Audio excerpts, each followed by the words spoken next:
I'm shopping my pantry today to share with you some easy frugal meals that you can make for your family. This first one is a meatless chili where you could definitely shop your pantry for all the ingredients. We are going to need kidney beans, black beans, Great Northern beans. If you want to put pinto beans in it, go right ahead. Yum. We're gonna need a small can of diced green chilies.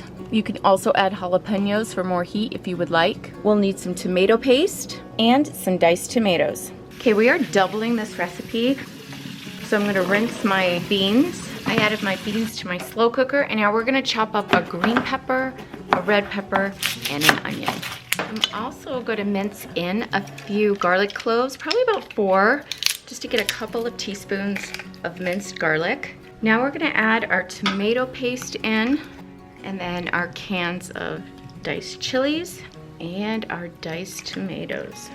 So since I'm doubling this recipe, I'm going to add 2 tablespoons of chili powder, and then 2 teaspoons of salt, and 2 teaspoons of cumin. I'm adding 4 cups of water. Give this a good mix, and you're ready to start this bad boy. So we could cook it on low for 4 to 6 hours or on high for 2 to 3. Ooh, look at this. It is piping hot, so I added some shredded cheese, a dollop of sour cream, and some cilantro. Add in your favorite hot sauce. It's super filling and super yummy. Another frugal filling recipe I have for your family is my mom's cauliflower macaroni. You'll need a package of shell macaroni and 2 heads of cauliflower, a little bit of garlic and olive oil, and you have yourself a yummy bowl of creamy cauliflower macaroni. It's so good. You can use 2 heads or 1. So I'm just gonna break these apart, put them in my strainer. I'm gonna end up rinsing these off, get much of that core from the cauliflower off as I can, and get it in here, because it's gonna boil down, but it ends up like creaming in with the macaroni. I have a big pot of water starting to boil, and then throw the cauliflower in. You can use any pasta you want. I'm using medium shells. My mom always used shells. If I didn't have shells, I've done this recipe with penne. Ooh, look at that. I have 3 little cloves of garlic. I am going to mince this and get it in. Mix that around. I have the pot here with some of the starch water because I will need a little. Actually, this is salted really well. I ended up dumping a lot of salt in the pot. Worked out really good. It's perfect. Just pepper. And then you're gonna need some olive oil. There's no like rhyme or reason how much, I have no idea. Just coat. Add some of that starch water in. I love this meal. See how that cauliflower just breaks down in there? Oh, it's so good. I'm gonna add just a little more olive oil and another clove of garlic. And there you have it, cauliflower macaroni. Give it a try, see what you think. Like I said, I grew up on this. I absolutely love it. Right now, in my area, pork loin is super affordable. Grab your slow cooker. We're gonna make honey pork barbecue bowl. This recipe is so good, it's like eating takeout. First, we're gonna salt and pepper our pork loin. Then add a bottle of your favorite honey barbecue sauce. Then add some minced garlic. I added about 3 to 4 cloves. You can't go wrong with too much garlic in this recipe. Cook on low for 4 hours. When it's done, shred up your pork.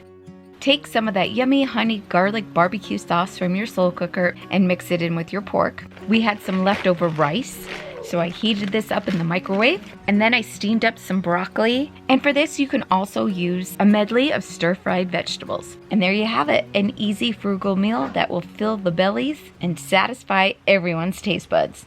If your family loves tacos, then you're gonna love this easy Dorito taco salad. 2 main ingredients you're gonna need are a bag of Doritos and a bottle of Catalina dressing. The ingredient amount that I'm gonna share with you serves 5. I tripled this recipe. You're gonna brown up 1 pound of ground beef. When it's done, you're gonna drain the grease, and you're gonna add a packet of taco seasoning and the amount of water it calls for in the back. You're gonna stir until the mixture comes to a boil, and then you'll reduce the heat to low and simmer for about 10 minutes. And then you're going to remove the pan from the heat and just let it cool slightly. You're going to chop up 2 romaine lettuce heads, 1 large tomato seeded and then chopped, 1 cup of black beans rinsed. I just ended up throwing a whole can in and it worked perfect. 1/2 cup of shredded cheddar cheese, 1 cup of nacho cheese Doritos broken into bite-sized pieces. Add the slightly cooled ground beef and 1 cup Catalina dressing, and gently toss to combine everything. You could serve it right away or chill in the refrigerator until you're ready to eat it. But when you're ready to serve, add the Doritos in and the dressing so it doesn't get soggy in the fridge. Toss to coat and serve, and it is a hit. So this next recipe is actually for your leftovers. I always have pasta on hand, and one of the things I always try to keep on my shelves is jumbo pasta shells. Let's say you love Taco Tuesday and you have some leftover taco meat. All you need to do is grab your leftover taco meat and grab a box of shells. I doubled a batch of a stuffed shell recipe, and I had some leftover shells and my leftover taco meat that I made like a stuffed enchilada bake. The original recipe I saw for it actually called for salsa. I was completely out of salsa, but I shopped my shells and I had red enchilada sauce. So I grabbed my red enchilada sauce, my leftover taco meat, and some leftover jumbo shells. So I have a pound of ground beef here with some taco seasoning already done. We're gonna add 4 ounces of cream cheese, so that's a 1/2 bar. We're going to just cover this and let it simmer. This is on low until it melts. We're gonna put some red enchilada sauce.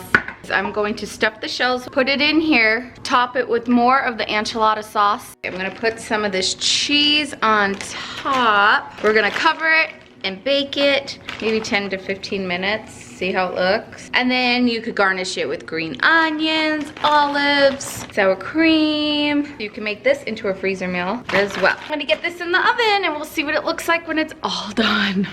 There it is. Let's give it a taste. It's gonna be hot, but let's give it a shot. Yum. This is really good. Add any toppings you like. I can even put this on my plate right now with some chopped tomatoes and lettuce. The kids are gonna like this. That recipe is so good. The kids love it, and it makes an easy freezer meal. One of our favorite affordable meals to have is bruschetta. It makes a great lunch and a perfect side dish to your favorite Italian meal. Take your homemade or store-bought French bread and toast it up in a pan with some olive oil. Slice up a medley of tomatoes. You can use regular tomatoes or the tri-colored kind. In a bowl, drizzle the tomatoes with some balsamic vinegar, extra virgin olive oil, and some salt. Give it a good mix. When your French bread is all toasted up on both sides, take a fresh garlic clove and start rubbing it all over the hot toast. That garlic will melt right in. Top your tomatoes on top. You can even add some chopped up fresh basil. This is one of our favorite lunches. It's so filling and so flavorful. I get asked a lot, does any of this go to waste? Nope, it all belongs to one of our go-to recipes and recipes that it can easily be used in. If you click on this video here, I'm gonna share with you some recipes that I pulled off my shelf that are shelf stable, that'll fill your family's bellies, and that are super frugal friendly. I'll meet you over there. Thanks for joining me. Bye.